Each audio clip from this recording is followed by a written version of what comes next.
أشهد أن لا إله إلا الله وحده لا شريك له وأشهد أن محمدا عبده ورسوله أما بعد فأعوذ بالله من الشيطان الرجيم بسم الله الرحمن الرحيم الحمد لله رب العالمين الرحمن الرحيم مالك يوم الدين إياك نعبد وإياك نستعين اهدنا الصراط المستقيم صراط الذين أنعمت عليهم غير المغضوب عليهم ولا الضالين. Di antara orang-orang yang diberikan kabar suka surga oleh Rasulullah Sallallahu Alaihi Wasallam, salah satunya adalah Hadrat Umar radhiyallahu anhu. Hadrat Abu Musa radhiyallahu anhu meriwayatkan, tatkala saya tengah bersama Rasulullah Sallallahu Alaihi Wasallam dalam salah satu kebun di Madinah, tiba-tiba datang seseorang yang datang dan meminta agar dibukakan pintu.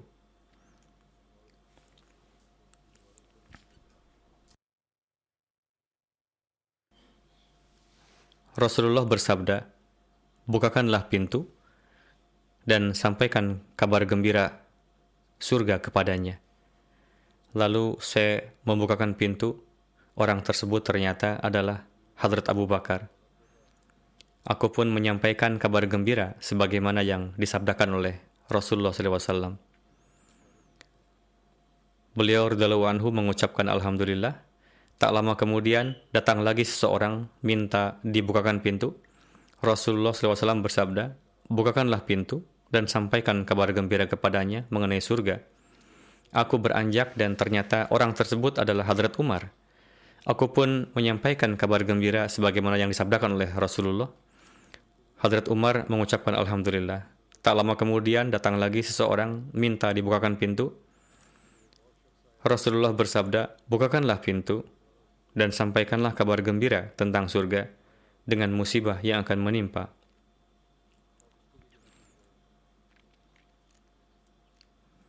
Ternyata orang itu adalah Hadrat Utsman bin Affan.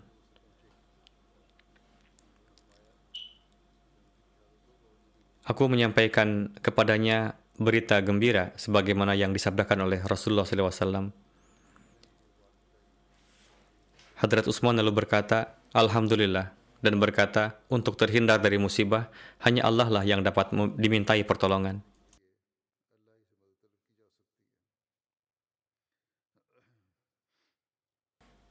Hadrat Abdurrahman bin Auf meriwayatkan, Rasulullah SAW bersabda, Abu Bakar adalah calon penghuni surga, Umar adalah calon penghuni surga, Utsman adalah calon penghuni surga.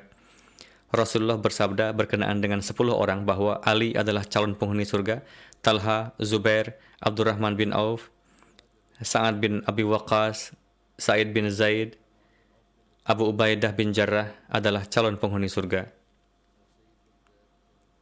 Hadrat Abu Hurairah berkata, suatu ketika kami tengah bersama dengan Rasulullah SAW bersabda, ketika tengah tertidur, saya melihat diri saya tengah berada dalam surga. Apa yang saya lihat? Ada seorang wanita yang tengah wudhu di sisi istana. Saya bertanya, milik siapa istana ini? Orang-orang berkata, ini adalah milik Umar bin Khattab. Kemudian aku teringat dengan kecemburuan Umar. Aku pun berbalik. Spontan Umar menangis. Ia berkata, apakah kepada Tuhan aku akan cemburu, wahai Rasulullah? Hadrat Abu Sa'id Khudri meriwayatkan, Rasulullah Sallallahu Alaihi Wasallam pernah bersabda, di antara orang-orang Illiyin akan ada yang melihat kepada penduduk surga. Disebabkan karena wajahnya, surga menjadi berkilauan cahaya, seolah-olah bintang yang berkilau. Hadrat Abu Bakar dan Hadrat Umar adalah salah satu di antaranya. Betapa istimewanya mereka berdua. Hadrat Abdullah bin Mas'ud meriwayatkan, Rasulullah SAW bersabda, ada seorang pria dari antara ahli surga datang menghampirimu. Lalu datang Hadrat Abu Bakar radhiyallahu anhu, lalu bersabda, ada seorang pria dari antara ahli surga datang menghampirimu. Lalu datang Hadrat Umar radhiyallahu anhu. Dalam riwayat lain, Hadrat Anas meriwayatkan, Rasulullah SAW bersabda, Abu Bakar dan Umar adalah pemimpin para ahli surga dari kalangan awalin dan akhirin yang berusia tua. Terkecuali para nabi dan rasul alaihimussalam. Hadrat Abu Hurairah radhiyallahu anhu meriwayatkan, Rasulullah sallallahu alaihi wasallam bersabda, Umar bin Khattab merupakan lentera bagi para ahli surga. Diriwayatkan dari Rasulullah sallallahu alaihi wasallam, Hadrat Aqwa bin Amir meriwayatkan bahwa Rasulullah sallallahu alaihi wasallam bersabda, jika seandainya ada nabi sepeninggalku, maka itu pasti adalah Umar bin Khattab radhiyallahu anhu. Yang dimaksud adalah kenabian yang datang segera sepeninggal Rasulullah. Karena berkenaan dengan Masih dan Mahdi yang dinubuatkan akan datang, Rasulullah SAW sendiri menyebutnya dengan sebutan Nabiullah. Berkenaan dengan Rasulullah menyebut Hadrat Umar sebagai muhaddath, Hadrat Aisyah meriwayatkan, Rasulullah SAW bersabda, sesungguhnya di antara umat-umat terdahulu terdapat para muhaddath. Jika dalam umatku ada muhaddath, maka itu adalah Umar bin Khattab. Hadrat Abu Hurairah meriwayatkan, Rasulullah SAW bersabda, umat-umat yang berlalu sebelum kalian, di antaranya terdapat para muhaddath. Jika di dalam umatku terdapat muhaddath, maka itu adalah Umar.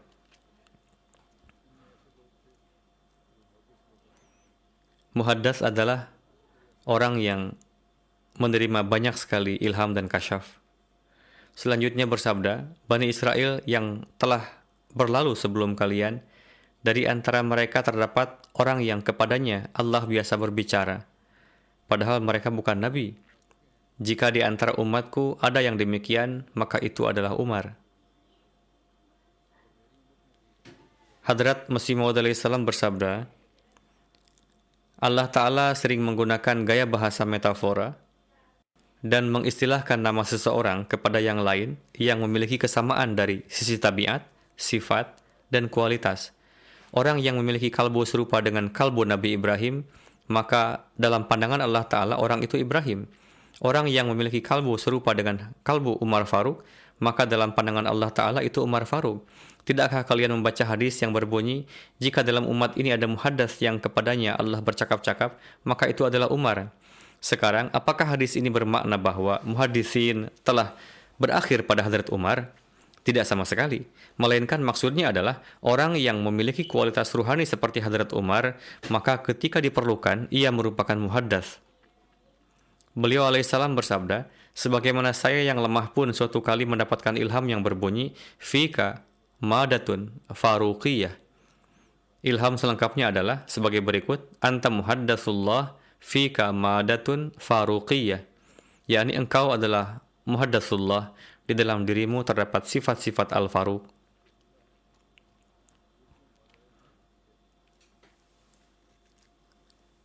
Sebagaimana pernah saya sampaikan pada khutbah yang lalu bahwa Hadrat Umar menyampaikan gagasan untuk menjaga dan melakukan kompilasi Al-Quran.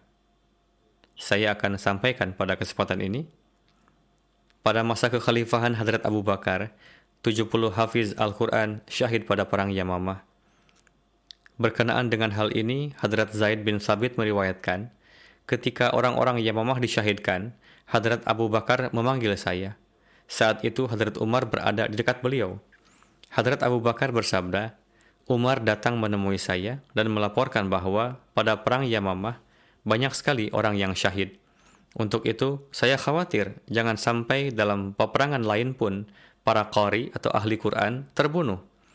Sehingga banyak sekali bagian Al-Quran yang akan hilang, kecuali kalian mengumpulkan naskah Al-Quran pada satu tempat. Saya mengusulkan agar Tuan mengumpulkan seluruh naskah Al-Quran pada satu tempat. Hadrat Abu Bakar bersabda, bagaimana mungkin saya mengatakan sesuatu yang tidak pernah dikatakan oleh Rasulullah? Umar berkata, demi Tuhan, apa yang Anda lakukan ini adalah amalan yang baik. Hadrat Umar berkali-kali mengatakan demikian kepada saya, hingga akhirnya Allah Ta'ala membukakan dada saya untuk mengamalkannya. Sekarang saya sepakat dengan apa yang Umar usulkan, yakni untuk mengumpulkan naskah-naskah. Kemudian Zaid bin Thabit memulai tugas tersebut. Rinciannya pernah saya jelaskan sebelum ini. Berkenaan dengan Hadrat Umar adalah Hafiz Quran, Hadrat Muslim Ma'ud radhiyallahu anhu bersabda,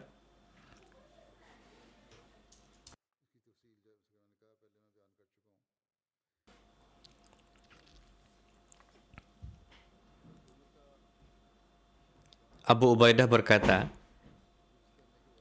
di antara sahabat Rasulullah yang hafiz Quran dari kalangan muhajirin adalah Abu Bakar, Umar, Utsman, Ali, Talha, Sa'ad, Ibnu Mas'ud, Hudzaifah, Salim, Abu Hurairah, Abdullah bin Sa'ib, Abdullah bin Umar, dan Abdullah bin Abbas.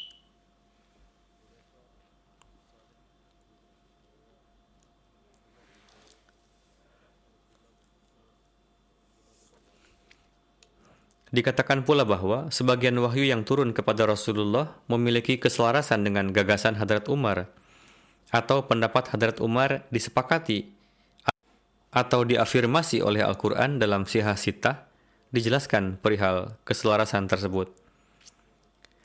Di antara hadis tersebut disebutkan perihal keselarasan dalam 3 hal.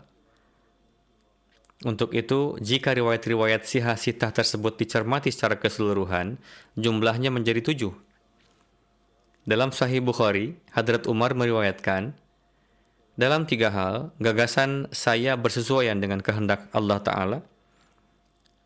Saya berkata, wahai Rasulullah, jika kita menjadikan maqam Ibrahim sebagai tempat salat, setelah itu turun ayat yang berbunyi, wattakhidhu mim maqami Ibrahim musalla. Selanjutnya saya pernah mengatakan berkenaan dengan hukum pardah. Kemudian turun ayat perihal hukum pardah.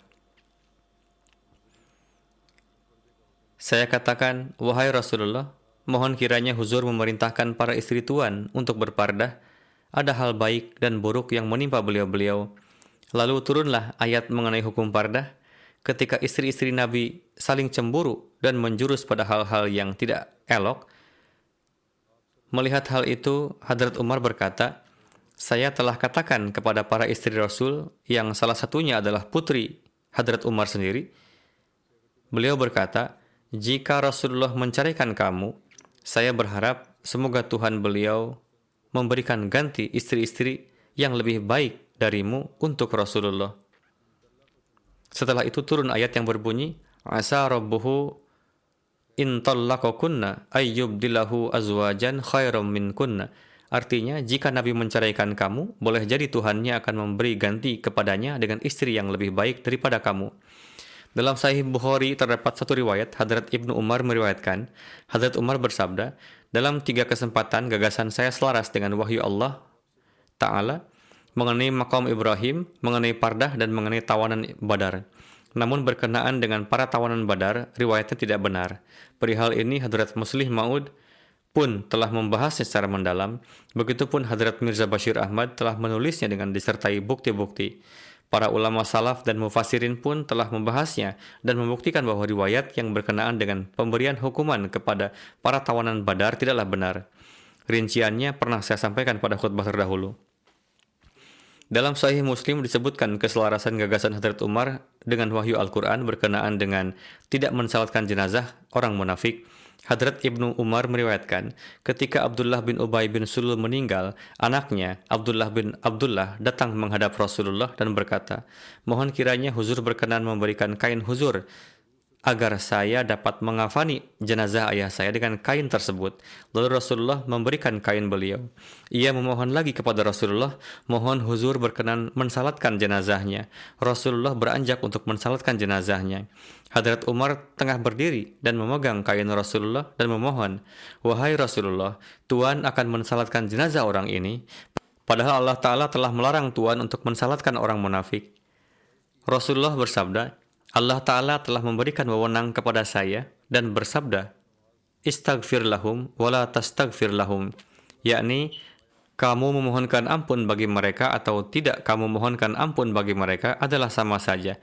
Kendati pun kamu memohonkan ampun bagi mereka 70 kali, aku akan memohon ampunan lebih dari 70 kali. Hadrat Umar berkata, ini adalah jenazah orang munafik. Namun Rasulullah tetap mensalatkan jenazahnya. Baru Allah Ta'ala menurunkan ayat berikut, wala tusalli ala ahadim minhum mata abadan. Janganlah engkau mensalatkan jenazah salah seorang dari antara mereka, yakni orang-orang munafik, dan jangan pernah berdiri di kuburan mereka untuk mendoakannya. Dalam Sunan Tirmizi disebutkan perihal keselarasan gagasan Hadrat Umar dengan wahyu Al-Quran berkenaan dengan pengharaman minuman keras. Hadrat Umar bin Khattab berdoa, Ya Allah, anugerahkanlah kepada kami hukum yang menenteramkan berkenaan dengan arak. Setelah itu turunlah ayat surah Al-Baqarah yang berbunyi, Yas'alunaka 'anil khamri wal maisir. Mereka bertanya kepadamu tentang khamr dan judi. Katakanlah, pada keduanya terdapat dosa yang besar dan beberapa manfaat bagi manusia, tetapi dosa keduanya lebih besar dari manfaatnya. Setelah ayat ini turun, diperdengarkan kepada Hadrat Umar. Hadrat Umar berkata, Ya Allah, turunkanlah hukum yang jelas kepada kami perihal arak. Lalu turunlah surah An-Nisa, ayat yang berbunyi, La taqrabus salata wa antum sukara. Artinya, wahai orang-orang yang beriman, janganlah mendekati salat ketika kamu dalam kondisi mabuk, hingga kamu dapat mengetahui apa yang kamu katakan. Hadrat Umar datang dan diperdengarkan ayat tersebut kepada beliau. Hadrat Umar berkata, Ya Tuhan, jelaskanlah hukum arak yang sejelas-jelasnya kepada kami. Lalu turunlah surah Al-Maidah ayat yang berbunyi, Innama yuridu syayatin ayyuqi'a bainakumul adawah wal baghdha fil khamri wal maisir wa yasuddakum an dzikrillahi wa anis salati fahal antum muntahun. Sesungguhnya syaitan itu bermaksud hendak menimbulkan permusuhan dan kebencian di antara kamu dengan perantaraan khamar dan judi, dan menghalangi kamu dari mengingat Allah dan salat, maka berhentilah kamu dari mengerjakan pekerjaan itu. Lalu datang Hadrat Umar dan diperdengarkan ayat tersebut kepada beliau. Beliau berkata, kami berhenti. Dalam Sihah Sita, selain keselarasan yang disebutkan tadi, para penulis riwayat hidup menyebutkan banyak keselarasan, sebagaimana Allamah Suyuti menyebutkan keselarasan sekitar 20. Hadrat Masih Maud Islam bersabda, tahukah Anda betapa tingginya derajat Hadrat Umar radhiyallahu anhu di antara para sahabat, sehingga terkadang wahyu Al-Quran turun selaras dengan gagasan beliau radhiyallahu anhu. Terdapat hadis mengenai beliau juga bahwa setan berlari dari bayangan Umar. Hadis kedua berbunyi, jika setelahku ada nabi, maka itu adalah Umar. Hadis ketiga, di kalangan umat-umat terdahulu terdapat muhaddas. Jika dalam umatku ada muhaddas, maka itu adalah Umar. Gagasan-gagasan yang diberikan oleh Hadrat Umar dalam peperangan dan diterima oleh Hadrat Rasulullah SAW berkenaan dengan hal itu terdapat riwayat. Namun yang meriwayatkan ragu apakah diriwayatkan oleh Hadrat Abu Hurairah atau Hadrat Abu Sa'id. Diriwayatkan pada waktu perang Tabuk, kaum muslimin mengalami kelaparan sehingga mereka berkata, Wahai Rasulullah, izinkanlah kami menyembelih unta-unta pengambil air untuk disembelih untuk dimakan dan lemaknya untuk digunakan. Rasulullah menjawab, lakukanlah. Tetapi Hadrat Umar datang seraya berkata, wahai Rasulullah, kalau mereka menyembelih unta-unta ini, niscaya kendaraan kita berkurang. Tetapi silahkan perintahkan saja agar mereka mengumpulkan sisa perbekalan mereka, kemudian doakanlah semoga Allah memberkatinya. Lalu Rasulullah memerintahkan agar sisa-sisa perbekalan mereka kumpulkan di atas tikar yang telah digelar. Maka orang-orang pun berdatangan. Ada yang membawa segenggam gandum dan ada pula yang membawa segenggam kurma, sehingga terkumpullah perbekalan makanan yang tidak terlalu banyak. Kemudian Rasulullah Shallallahu Alaihi Wasallam memohonkan keberkahannya.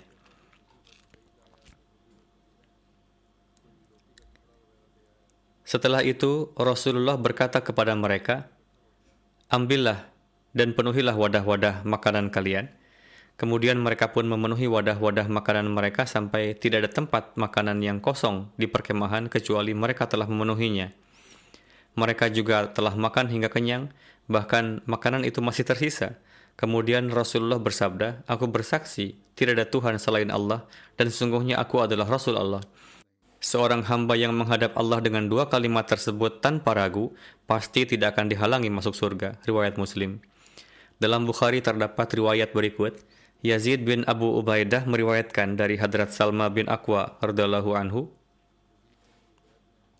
bahwa beliau berkata, dalam suatu perjalanan, perbekalan orang-orang telah berkurang dan tidak tersisa sedikit pun. Mereka memohon izin kepada Rasulullah untuk menyembelih unta. Rasulullah mengizinkannya. Hadrat Umar menjumpai mereka dan mereka mengabarkan hal itu kepada Hadrat Umar. Hadrat Umar berkata, setelah unta-unta kalian tiada, bagaimana kalian akan memenuhi kebutuhan? Lalu Hadrat Umar menemui Rasulullah dan berkata, wahai Rasul, bagaimana kondisi mereka nanti jika untanya disembelih? Rasulullah bersabda, umumkan kepada orang-orang untuk membawa sisa-sisa perbekalan mereka. Lalu Rasulullah berdoa, memohon keberkatan, dan meminta mereka untuk membawa wadah-wadah. Orang-orang mulai memenuhi wadahnya hingga setelah selesai, Rasulullah bersabda, aku bersaksi bahwa tiada Tuhan selain Allah, dan aku adalah Rasul Allah. Berkenaan dengan awal mula azan, Hadrat Umar melihat mimpi. Hadrat Muslim Maud radhiyallahu anhu menjelaskan, wahyu Allah turun juga kepada para sahabat. Pada zaman Rasulullah SAW, Allah Ta'ala mengajarkan azan kepada seorang sahabat yang bernama Abdullah bin Zaid dengan perantaraan wahyu. Rasulullah membiasakan azan tersebut di kalangan umat Islam dengan berpegang pada wahyu tersebut. Kemudian, wahyu di Al-Quran membenarkannya. Hadrat Umar bersabda, Allah Ta'ala pun mengajarkan azan yang sama kepada saya, namun saya tetap diam selama 20 hari karena beranggapan ada orang lain yang telah menyampaikan hal ini kepada Rasulullah Sallallahu Alaihi Wasallam. Dalam satu riwayat dikatakan, Hadrat Umar bersabda, seorang malaikat mendatangi saya lalu mengajarkan azan, dan pada saat itu saya tidak sepenuhnya tidur. Berikut ini adalah riwayat Sunan Tirmizi yang sebelum ini pernah saya sampaikan, namun akan saya sampaikan lagi saat ini. Saya sampaikan bagian akhirnya di sini, yaitu tentang keutamaan mimpi Hadrat Umar menurut Rasulullah. Muhammad bin Abdullah bin Zaid meriwayatkan dari ayahnya, kami menghadap Rasulullah di waktu pagi, lalu saya menceritakan mimpi kepada beliau. Rasulullah bersabda, sungguh mimpi ini adalah benar. Pergi dan temuilah Bilal. Ia memiliki suara yang lebih tinggi dan panjang darimu. Sampaikanlah kepadanya apa yang telah diperlihatkan kepadamu. Maka Hadrat Bilal pun menyerunya. Hadrat Abdullah bin Zaid berkata, ketika Hadrat Umar bin Khattab mendengar azan Hadrat Bilal untuk menunaikan salat, Hadrat Umar lalu menghadap Rasulullah seraya membawa selimut beliau. Hadrat Umar berkata, wahai Rasulullah, demi jiwa yang telah mengutus Anda dengan kebenaran, sesungguhnya saya pun telah melihat mimpi itu sebagaimana yang telah ia sampaikan di dalam azan. Perawi berkata, Rasulullah bersabda, jadi segala puji sanjung hanyalah untuk Allah. Alhasil, hal ini pun semakin kuat. Yakni, kini hal ini telah semakin dikukuhkan.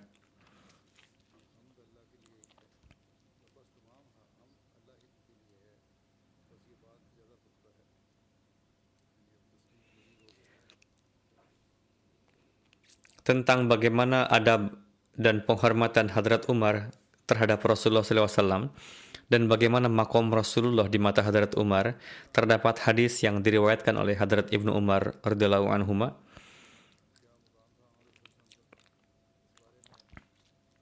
Hadrat Ibnu Umar sedang bersama Rasulullah SAW di dalam suatu perjalanan dan beliau menunggangi seekor unta milik Hadrat Umar yang agresif sehingga ia mendahului Nabi SAW.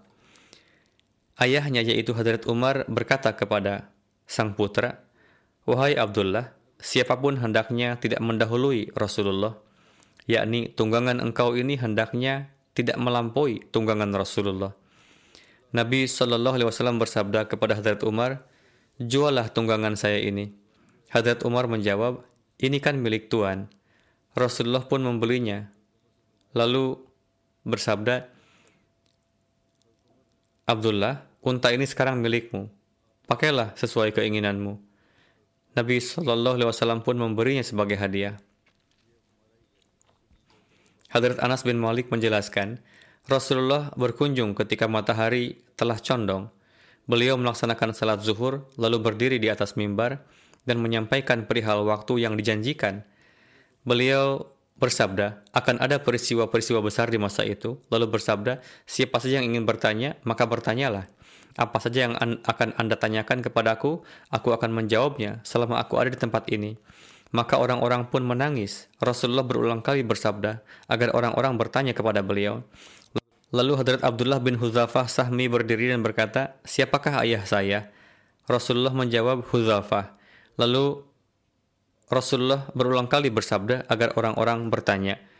Lalu Hadrat Umar berdiri di atas lutut sembari berkata, "Radina billahi rabbaw wa bil islami dinan wa bi Muhammadin nabiyyan." Yakni kami ridha bahwa Allah sebagai Tuhan kami dan Islam sebagai agama kami dan Muhammad sebagai nabi kami. Beliau pun terdiam. Lalu Rasulullah bersabda, "Surga dan neraka telah ditampakkan di sepanjang dinding ini di hadapanku dan tidak pernah aku melihat hal baik dan buruk seperti itu." Di dalam satu riwayat lain, Bukhari juga tertera, diriwayatkan oleh Hadrat Abu Musa, beliau berkata, Rasulullah diberi pertanyaan tentang beberapa hal yang tidak beliau sukai. Ketika semakin banyak ditanyakan kepada beliau, maka Rasulullah pun kecewa dan berkata kepada segenap orang, "Tanyakan kepada saya apa saja yang ingin kalian tanyakan." Lantas seseorang berkata, "Siapakah ayah saya?" Rasulullah menjawab, "Hudzafah." Kemudian seorang lain berdiri dan berkata, "Wahai Rasulullah, siapakah ayah saya?" Beliau menjawab, "Ayahmu adalah Salim, budak Syaibah yang telah dimerdekakan." Tatkala Hadrat Umar melihat perubahan yang ada pada wajah Rasulullah, maka beliau bersabda, "Wahai Rasulullah, kami bertaubat kepada Allah Azza wa Jalla dari kekhilafan kami." Kemudian pada riwayat lain di dalam Bukhari tertera, diriwayatkan dari Zuhri, ia berkata bahwa Hadrat Anas bin Malik menyampaikan kepadanya, ketika Rasulullah keluar, saat itu Hadrat Abdullah bin Hudzafah berdiri dan berkata, "Wahai Rasulullah, siapakah ayah saya?" Rasulullah bersabda, "Ayahmu adalah Hudzafah." Kemudian Rasulullah berkali-kali bersabda agar ia bertanya kepada beliau. Namun Hadrat Umar dengan berlutut berkata, "Kami ridho bahwa Allah adalah Tuhan kami dan Islam adalah agama kami dan Muhammad adalah nabi kami." Atas hal ini beliau pun terdiam. Diriwayatkan oleh Hadrat Abu Qatadah Ansari radhiyallahu anhu bahwa Rasulullah sallallahu alaihi wasallam ditanya tentang puasa beliau. Perawi menuturkan bahwa Rasulullah lantas kecewa. Lalu Hadrat Umar berkata, "Kami ridho bahwa Allah Ta'ala sebagai Tuhan, Islam sebagai agama, dan Muhammad sallallahu alaihi wasallam sebagai Rasul, dan bayat kami sebagai bayat yang hakiki." Ada satu riwayat lain di dalam Sahih Bukhari. Satu kali Hadrat Umar menghadap Rasulullah. Saat itu Rasulullah sedang berada di lantai atas. Hadrat Umar berkata, "Saya menghadap beliau, lalu saya melihat bahwa beliau tengah berbaring di atas sebuah tikar. Tidak ada kain penutup di antara beliau dengan tikar itu, sehingga tikar itu pun membekas pada punggung beliau. Beliau bersandar pada sebuah bantal dari kulit yang penuh dengan jerami, daun kurma. Tatkala saya menatap sekeliling rumah Rasulullah, maka demi Allah, saya tidak melihat benda apapun selain 3 kulit kasar. Saya berkata kepada Rasulullah, mohonkanlah doa kepada Allah agar umat Huzur diberikan kelapangan, karena telah diturunkan harta melimpah atas bangsa Persia dan Romawi, dan mereka meraih dunia, padahal mereka tidak beribadah kepada Allah. Saat itu beliau bersandar di atas bantal. Rasulullah bersabda, "Putra Khattab, apakah sampai sekarang pun engkau ragu? Mereka adalah manusia yang di kehidupan dunia inilah telah diberikan secara cepat segala hal yang nikmat." Saya berkata, "Wahai Rasulullah, mohonkanlah doa ampun untuk saya." Hadrat Masih Maud Islam bersabda, "Satu ketika Hadrat Umar pergi ke rumah Hadrat Rasulullah dan melihat bahwa tidak ada sesuatu pun di dalam rumah beliau, sementara Rasulullah tengah berbaring di atas tikar. Dan tikar itu memberi bekas tanda pada punggung Rasulullah. Melihat keadaan ini, Hadrat Umar pun menangis. Rasulullah bersabda, 'Wahai Umar, mengapa engkau menangis?' Hadrat Umar menjawab, 'Saya menangis melihat kepedihan yang Huzur alami. Kaisar Roma dan Kisra yang kafir, mereka tengah menjalani kehidupan yang nyaman, sementara Huzur menempuh kesulitan seperti demikian.' Atas hal ini Rasulullah bersabda, 'Apa urusan saya dengan dunia ini?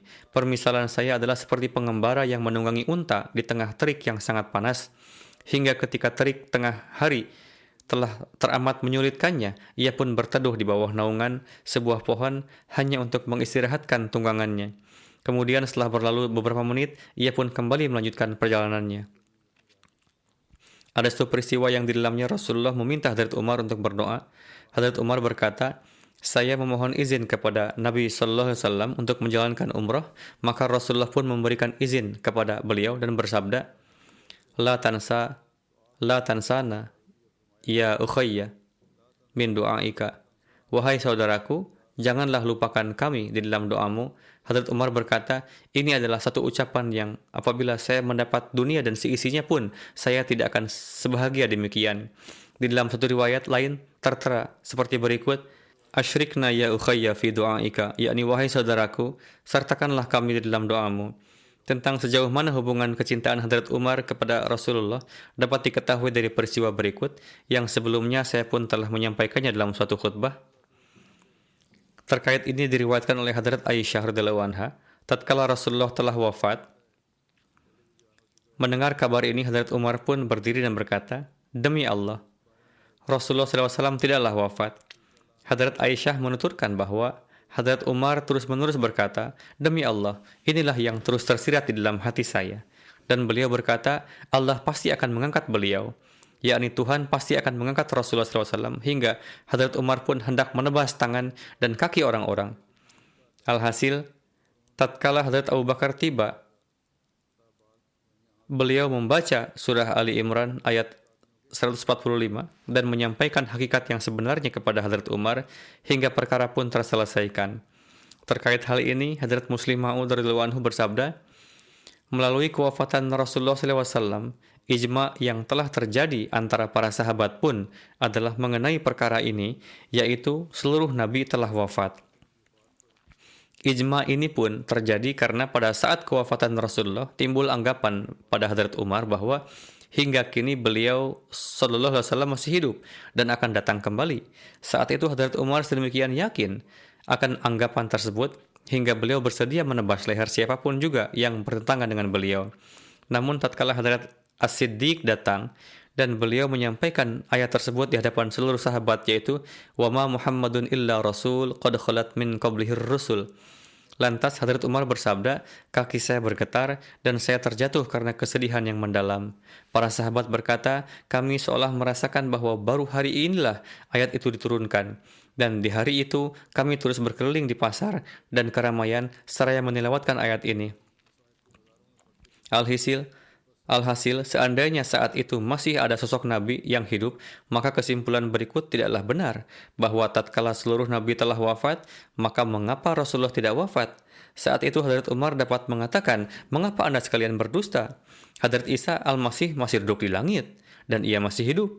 Oleh karena itu, mengapa Nabi kita Rasulullah tidak dapat hidup? Namun saat itu diam, yang diperlihatkan oleh semua sahabat menjadi dalil bahwa keyakinan seluruh sahabat saat itu adalah bahwa Hadrat Isa Al-Masih telah wafat. Hadrat Masih Maud salam pun telah menjelaskan hal ini, yang rinciannya telah saya sampaikan sebelumnya di dalam satu khutbah tentang bagaimana ketaatan Hadrat Umar terhadap Rasulullah SAW.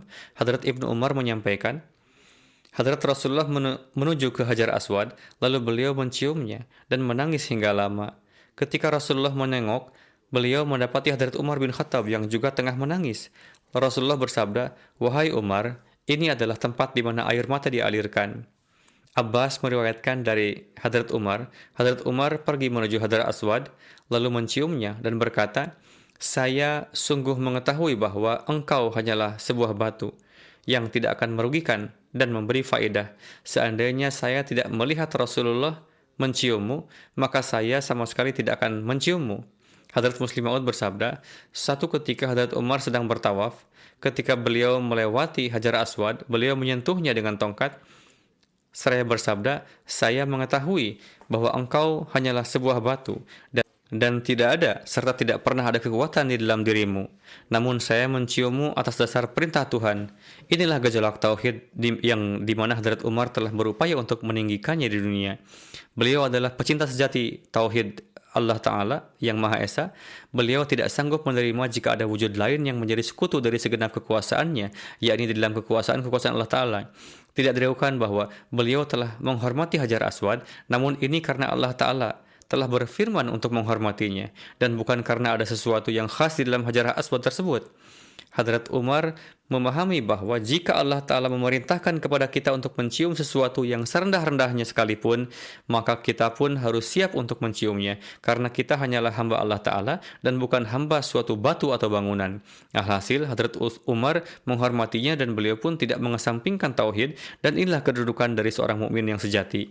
Seorang mukmin sejati memahami bahwa Baitullah hanyalah sebuah bangunan yang tersusun dari batu demi batu, sebagaimana ribuan bangunan lain di dunia yang juga terbuat dari batu. Seorang mukmin sejati memahami Hajar Aswad hanya merupakan sebuah batu seperti halnya jutaan batu lainnya yang ada di dunia ini. Namun demikian, ia pun menghormati Baitullah. Ia atau mukmin sejati pun mencium Hajar Aswad karena ia mengetahui bahwa Tuhannya telah memerintahkan kepadanya untuk menghormati benda tersebut. Meskipun ia menghormati tempat tersebut dan meskipun ia mencium Hajar Aswad, namun ia tetap berdiri teguh dalam keyakinannya bahwa dirinya adalah seorang hamba Tuhan yang Maha Esa, bukan hamba suatu batu. Inilah hakikat yang ingin Hadrat Umar tampakkan. Beliau menyentuh Hajar Aswad dengan tongkatnya seraya berkata, "Aku menganggapmu bukanlah sesuatu. Kamu hanyalah batu sebagaimana jutaan batu lainnya di dunia ini. Namun Tuhanku telah menyatakan agar kamu dihormati, dan atas hal inilah aku menghormatimu." Seraya mengucapkan demikian, beliau pun maju dan mencium batu tersebut. Hadrat Abdullah bin Umar menyampaikan, Hadrat Umar bin Khattab bertanya kepada Rasulullah saat beliau berada di Juzanah setelah kembali dari Taif. Hadrat Umar berkata, "Wahai Rasulullah, saya pernah bernazar di masa jahiliyah untuk beritikaf 1 hari di Masjidil Haram. Bagaimanakah menurut Huzur?" Rasulullah bersabda, "Pergilah dan beritikaflah 1 hari. Sesuatu yang telah dinazarkan dan kapanpun waktunya, ia hendaknya dipenuhi." Inilah pelajaran yang Rasulullah berikan. Kemudian perawi mengatakan, satu kali Rasulullah memberikan seorang perempuan dari harta khumus tatkala Rasulullah memerdekakan para tawanan. Lalu Hadrat Umar pun mendengar perihal mereka, di mana mereka berkata bahwa Rasulullah telah memerdekakan mereka. Lalu Hadrat Umar bertanya, "Apa yang terjadi?" Mereka menjawab, "Rasulullah telah memerdekakan tawanan kaum muslimin." Hadrat Umar lalu berkata kepada putranya, "Wahai Abdullah, pergilah kepada wanita itu, yaitu yang telah Rasulullah berikan, dan bebaskanlah ia." Hadrat Huzaifah disebut sebagai sosok penjaga rahasia Rasulullah. Ada satu peristiwa di Perang Tabuk. Hadrat Huzaifah menyampaikan, Rasulullah tengah turun dari tunggangan beliau. Saat itu ada wahyu yang turun pada beliau. Saat itu Rasulullah yang tengah duduk lantas berdiri dan ia mulai menarik tali kekangnya. Saya, Hadrat Huzaifah, memegang tali kekangnya lalu membawa dan menundukkannya di dekat Rasulullah. Kemudian saya terus duduk di dekat unta tersebut hingga Rasulullah berdiri. Kemudian saya membawa unta tersebut ke dekat beliau. Beliau bertanya, "Siapa Anda?" Saya menjawab, "Huzaifah." Rasulullah bersabda, "Saya hendak menyampaikan satu rahasia kepadamu dan janganlah menyampaikannya kepada seseorang pun. Saya telah dilarang untuk mensalatkan jenazah beberapa orang." Lalu Rasulullah menyebutkan nama-nama segolongan jemaat munafik. Setelah Hadrat Rasulullah wafat, di masa kekhalifahan Hadrat Umar, kapan saja ada seorang yang wafat, tatkala Hadrat Umar menganggap bahwa orang tersebut termasuk dalam kaum munafik, maka beliau memegang tangan Hadrat Huzaifah dan membawa serta beliau dalam mensalatkan jenazahnya. Jika Hadrat Huzaifah ikut bersama beliau, maka Hadrat Umar pun mensalatkan jenazahnya. Dan tatkala Hadrat Huzaifah melepaskan tangannya dari tangan Hadrat Umar, maka Hadrat Umar pun tidak pergi untuk mensalatkan jenazahnya. Tentang upaya Hadrat Umar dalam menyempurnakan nubuatan Rasulullah secara zahir, Hadrat Masih Maud alaihissalam menjelaskan, Hadrat Umar, sosok yang penuh dengan kebenaran dan ketulusan, beliau mendapat karunia menjadi khalifah kedua setelah Rasulullah. Melalui perantaraan beliau, setiap sahabat mendapatkan kemuliaan. Perbendaharaan Kaisar Romawi dan Persia serta para permaisurinya jatuh di tangan mereka. Tertera bahwa ada seorang sahabat yang datang ke mahkamah Kisra. Para pembantu Kisra menghiasi singgasananya dengan kursi-kursi emas dan tembaga, serta memperlihatkan segala kebesarannya. Sahabat itu berkata, kami tidak lupa meski dengan harta ini. Kami pun telah dijanjikan bahwa gelang-gelang Kisra pun akan jatuh di tangan kami. Alhasil, Hadrat Umar pun memakaikan gelang tersebut ke seorang sahabat untuk menyempurnakan nubuatan tersebut. Hadrat Muslim Ma'ud menjelaskan bahwa laki-laki tidak diizinkan untuk mengenakan emas, namun Hadrat Umar mengenakan gelang-gelang Kisra ke seorang sahabat. Tatkala sahabat tersebut menolak untuk memakainya, Hadrat Umar pun memarahinya dan bersabda, Rasulullah telah bersabda bahwa beliau melihat gelang-gelang Kisra di tanganmu. Maka dari itu, tatkala mahkota dan jubah kebesaran Kisra masuk ke dalam harta-harta ghanimah, Hadrat Umar pun memerintahkan agar seseorang mengenakan jubah dan mahkota tersebut.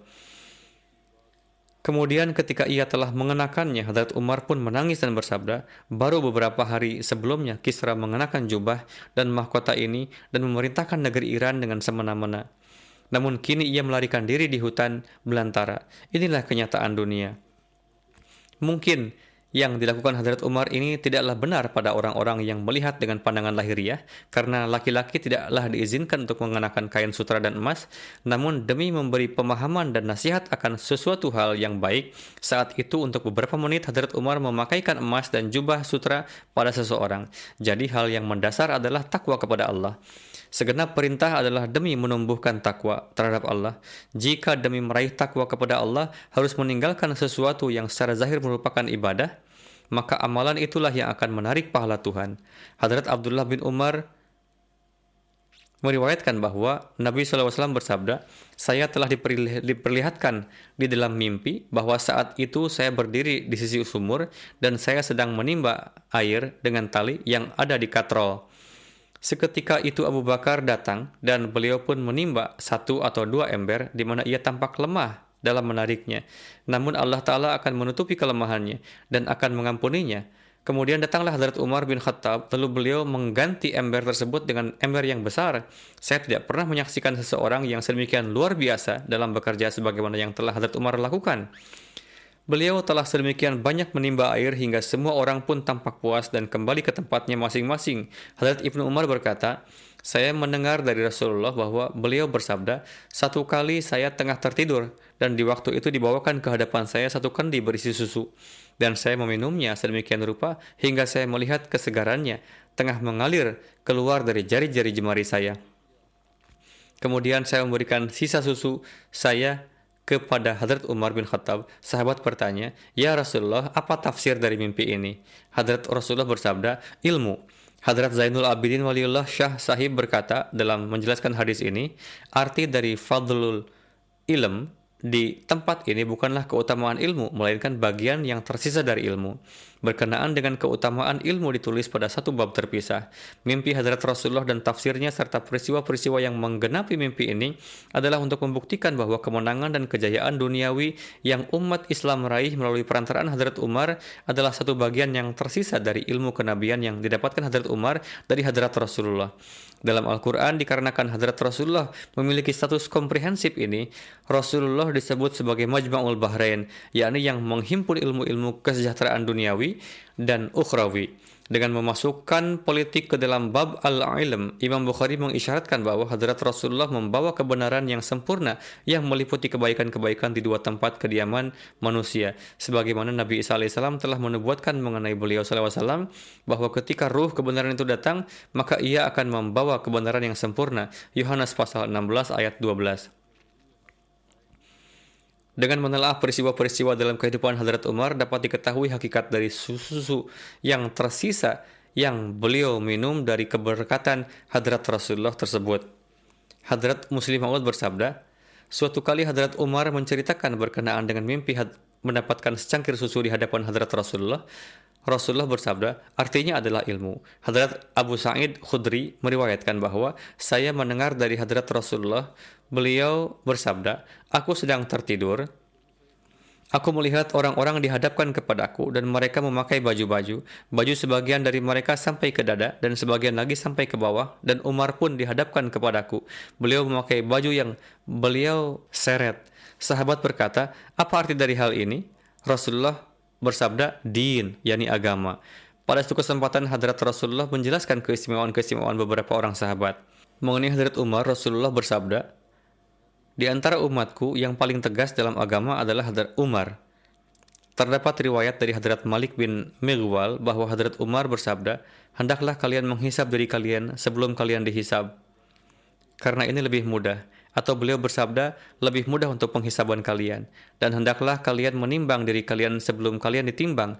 Dan bersiap-siaplah untuk hari penghadapan yang besar. Yawma idzin tu'raduna la takhfa minkum khafiyah.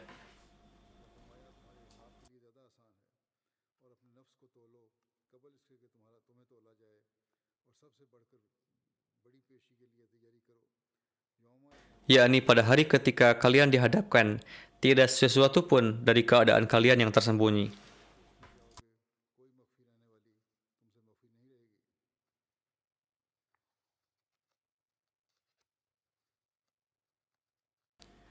Suatu kali Hadrat Hasan radhiyallahu anhu berkata mengenai Hadrat Umar, demi Allah, meskipun beliau bukanlah termasuk di antara orang-orang yang pertama masuk Islam dan bukan pula yang paling menonjol dalam membelanjakan harta di jalan Allah Ta'ala, namun dalam hal ketidaktertarikan pada dunia dan ketegasan dalam perkara hukum-hukum Allah Ta'ala, beliau mengungguli orang-orang dan beliau tidak takut terhadap celaan orang-orang yang mencela berkenaan dengan Allah Ta'ala. Hadrat Sa'ad bin Abi Waqqas meriwayatkan bahwa, demi Allah, meskipun Hadrat Umar bin Khattab bukanlah yang paling awal di antara kami dalam menerima Islam, namun saya mengetahui dalam hal apa beliau lebih unggul dari kami. Beliau adalah yang paling zuhud dan tidak memiliki ketertarikan pada dunia dibandingkan kami. Hisham bin Urmah meriwayatkan dari ibunya bahwa beliau mengatakan, ketika Hadrat Umar datang ke Syam, baju beliau robek pada bagian belakang. Baju tersebut adalah baju yang besar dan berjenis sumbulani. Sumbulani adalah baju yang panjangnya sampai menyentuh tanah dan baju seperti itu adalah khas Romawi. Beliau mengirimkan baju tersebut kepada orang-orang Azriyat atau Ailah. Ini juga merupakan satu kota di arah menuju Syam dan terletak di pantai Laut Merah. Perawi mengatakan ia mencuci baju tersebut dan menambalnya. Ia juga menyiapkan baju model kubtari untuk Hadrat Umar. Kubtari adalah pakaian berwarna putih halus terbuat dari katun. Kemudian ia membawa kedua baju tersebut ke hadapan Hadrat Umar, lalu memberikan baju kubtari kepada beliau radhiyallahu anhu. Hadrat Umar memegang baju itu dan menyentuhnya, dan bersabda bahwa itu lebih lembut. Beliau lalu melemparkannya kepada orang tersebut dan bersabda, berikan baju saya, karena itu yang paling menyerap keringat dari antara baju-baju yang lainnya. Baju sobek yang telah kamu perbaiki itu lebih baik. Hadrat Anas bin Malik meriwayatkan bahwa saya melihat Hadrat Umar ketika beliau sebagai Amirul Mukminin, di antara bahu beliau terdapat 3 tambalan dari kulit pada baju beliau. Dalam riwayat yang lain, Hadrat Anas meriwayatkan bahwa saya melihat 4 tambalan dari kulit pada baju di antara pundak Hadrat Umar. Pembahasan mengenai riwayat Hadrat Umar ini masih akan berlangsung pada kesempatan yang akan datang insyaAllah. Sekarang saya akan menyampaikan riwayat seorang almarhum dan akan menyalatkan juga jenazahnya setelah salat Jumat ini insyaAllah. Beliau adalah Dr. Tasir Mujtaba Sahib, dokter di Fazli Umar Hospital. Beliau wafat beberapa hari yang lalu di usia 70 tahun. Inna lillahi wa inna ilaihi raji'un. Beliau memiliki berbagai penyakit, tetapi bagaimanapun kesehatan beliau tiba-tiba memburuk, lalu semakin parah, kemudian beliau wafat. Inna lillahi wa inna ilaihi raji'un.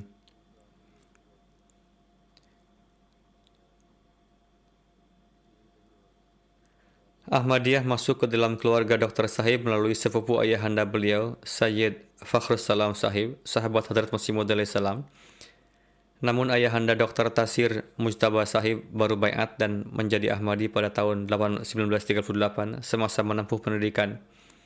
Ketika Hadrat Khalifatul Masih yang ketiga rahimahullah menghimbau gerakan wakaf di bawah skema Nusrat Jahan, ayahanda Dr. Tasir Sahib, Ghulam Mujtaba Sahib sedang bekerja di Karachi sebagai ahli bedah sipil. Pada tanggal itu beliau mengambil pensiun dari sana dan setelah mewakafkan diri, beliau pergi ke Afrika pada tahun 70 dan berkhidmat di sana hingga tahun 99, yaitu di Ghana, Nigeria, dan Sierra Leone. Dr. Tasir Mujtaba Sahib juga setelah menyelesaikan pendidikan kedokterannya, bekerja kurang lebih 2 tahun di ketentaraan.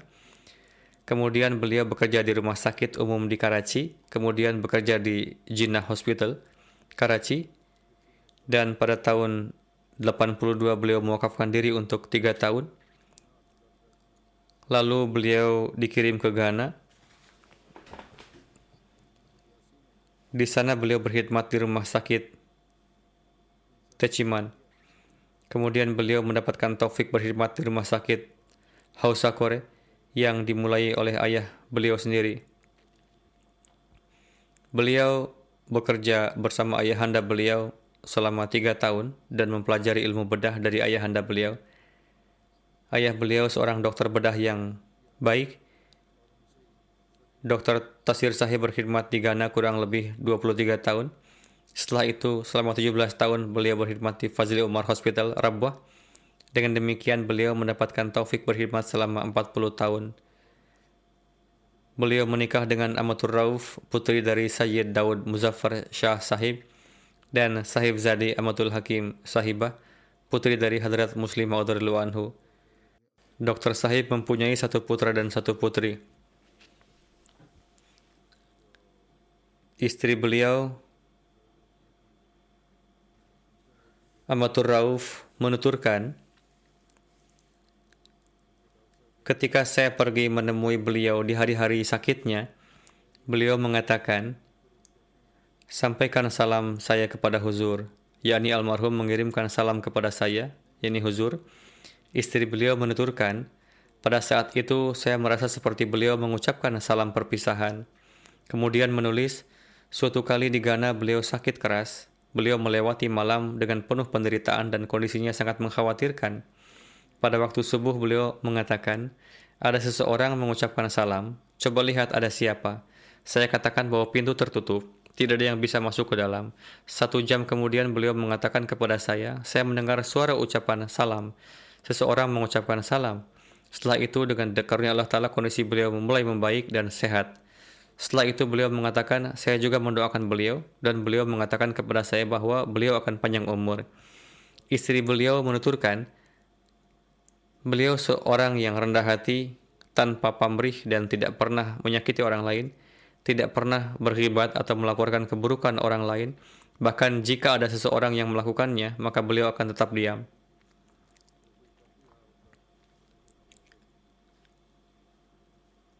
Saudara laki-laki beliau yang merupakan dokter juga menulis, kami melihat bahwa pada waktu cuti pun almarhum biasa mengecek para pasien dan mengatakan bahwa karena dokter yang lain jarang mengecek para pasien, sedangkan pasien terus berdatangan ke rumah sakit, maka daripada mereka pulang kembali tanpa pengobatan, untuk itu saya melihat mereka dan saya menanggung beban dokter-dokter yang lain. Beliau seorang yang sangat baik dan pendiam. Petugas keamanan dan para karyawan rumah sakit mengatakan beliau selalu tersenyum sambil menanyakan kabar ketika lewat. Beliau bersikap sangat baik kepada para pasien secara umum, khususnya kepada para pasien Ahmadi, dan beliau biasanya memeriksa pasien tanpa meminta biaya jika ada pasien yang datang di luar jam rumah sakit. Prinsipal Jamiah Rabwah, Mubashir Sahib menulis bahwa saya mendapatkan taufik duduk bersama almarhum pada beberapa kesempatan dan beliau seorang yang sangat jarang bicara.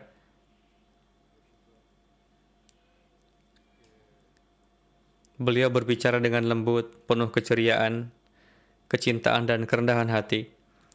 Saya tidak melihat kerendahan hati, kebersahajaan, dan kesederhanaan seperti itu pada orang lain. Beliau menuturkan, di rumah sakit saya mendengar cerita dari orang-orang mengenai beliau yang menimbulkan kecemburuan dan sekaligus merasa senang bahwa di rumah sakit ada dokter yang seperti itu.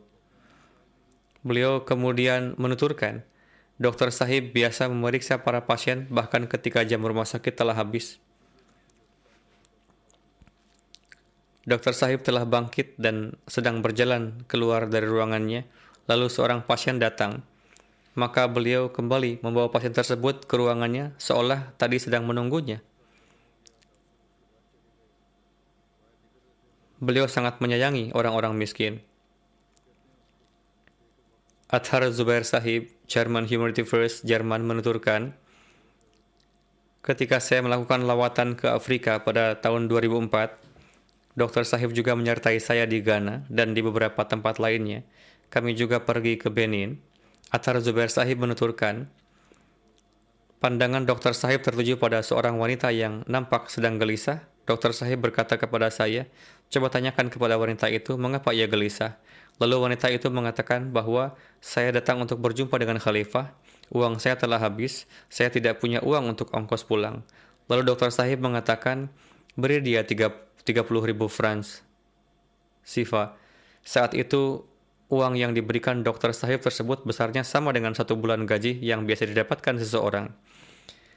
Hanif Mahmud Sahib menulis bahwa almarhum seorang yang sangat sederhana dan rendah hati.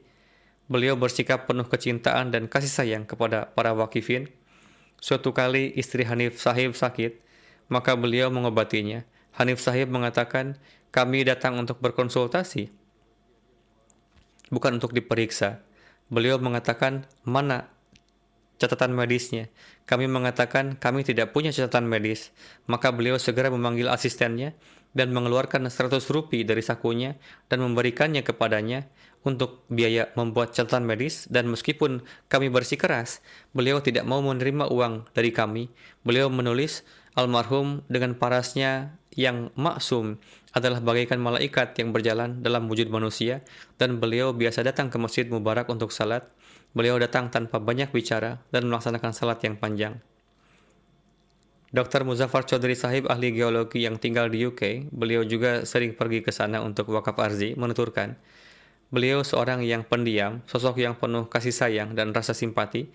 Beliau gemar mempelajari hal-hal yang baru supaya bisa menolong orang lain. Ketika saya pergi untuk wakaf arzi, saya duduk di kantor beliau dan beliau mempersilahkan saya duduk di kursi beliau, sedangkan beliau duduk di kursi lain, meskipun saya bersikeras supaya beliau tetap duduk di tempatnya. Wakilul Mal Awal Tahrir Jadid Luqman Sahib menuturkan, beliau seorang yang memiliki banyak keistimewaan. Beliau memiliki semangat pengorbanan harta yang istimewa. Sejak beliau datang ke Pakistan, setiap tahun beliau biasa membayar candah tahrik jadid di kantor Mal Awal segera setelah pengumuman. Beliau kemudian menulis, dokter memang profesi beliau, namun nampaknya senantiasa mengkhidmati kemanusiaan adalah menjadi tujuan beliau. Selain alopatik, jika diperlukan, bukan berarti tidak ada pengobatan lain yang bisa diterima. Pengobatan hemopati juga dilakukan oleh beliau. Dr. Naim Sahib yang sekarang ini sebagai in-charge di rumah sakit Hausa Kore menuturkan, beliau berkhidmat sebagai dokter di Hausa Kore selama 21 tahun.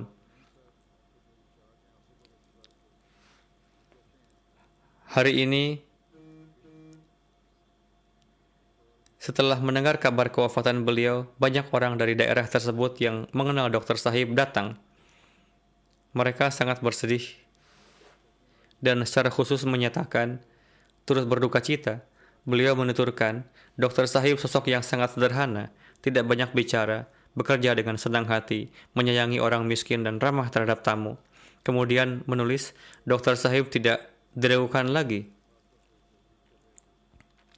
telah memberikan pengkhidmatan yang terbaik di bidang bedah di rumah sakit Hausa Kore, yang buahnya hari ini pun kita melihat dalam cara para pasien yang berdatangan ke rumah sakit ini dari berbagai negara di Afrika Barat untuk berobat dan menceritakan tentang mujtaba dalam bahasa Afrika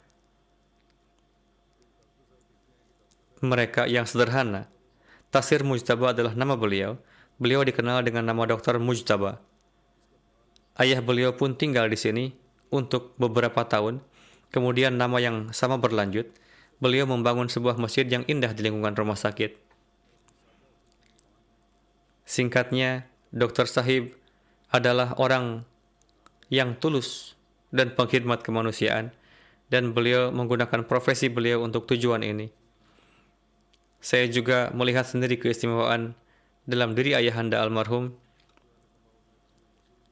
dan dalam diri almarhum bahwa selain memberikan obat gratis bagi para pasien yang miskin, beliau juga memberikan uang untuk makanan, bahkan menyediakan telur dan susu untuk diberikan kepada pasien yang penting untuk kesehatan mereka. Mereka memberikan obat-obatan gratis, memberikan makanan gratis juga, dan mengatakan, gunakanlah ini supaya kamu sehat. Dr. Gulam Mujtaba Sahib juga banyak melakukan pengkhidmatan di Ghana. Namun Dr. Tasir Mujtaba Sahib lebih memajukan lagi pekerjaan ini, dan saya sendiri mengetahui hal ini dari beberapa orang Ghana yang sangat memuji beliau. Singkatnya, beliau menunaikan pengkhidmatan dengan corak wakaf yang hakiki, dan khususnya ketika para wakifin zindagi datang. Beliau secara khusus memeriksa mereka, mengobati mereka, dan menganggap mereka sebagai tamu di rumah beliau. Ketika Hadrat Khalifatul Masih yang keempat rahimahullah melakukan lawatan, beliau rahimahullah pun menginap di rumah almarhum, dan keramahan terhadap tamu adalah salah satu sifat istimewa beliau. Hanif Sahib menuliskan bahwa beliau seorang malaikat, sungguh seorang malaikat yang berjalan. Semoga Allah Ta'ala mengasihi beliau, meninggikan derajat beliau. Mengenai keramahan terhadap tamu, saya harus sampaikan bahwa keramahan terhadap tamu baru bisa dilakukan oleh laki-laki apabila wanita di rumah melakukannya. Jadi, istri beliau juga sangat ramah terhadap tamu dan pengkhidmat tamu. Doakanlah juga untuk kesehatan beliau. Semoga Allah Ta'ala memberikan keberkatan kepada umur dan kesehatan beliau, dan memberikan taufik kepada anak keturunan beliau untuk dapat meneruskan kebaikan-kebaikan beliau dan menunaikan kewajiban mengkhidmati.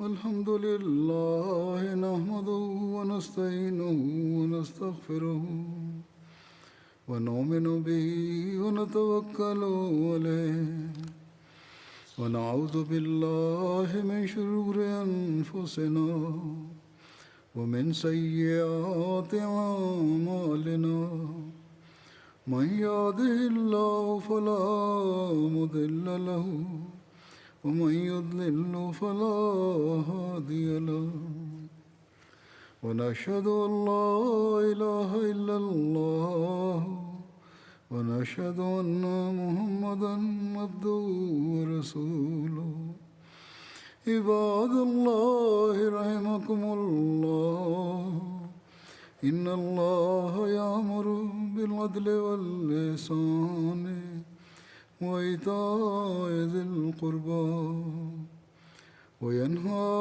عن الفحشاء والمنكر والبغي يعظكم لعلكم تذكرون اذكروا الله يذكركم وادعوه يستجب لكم ولذكر الله أكبر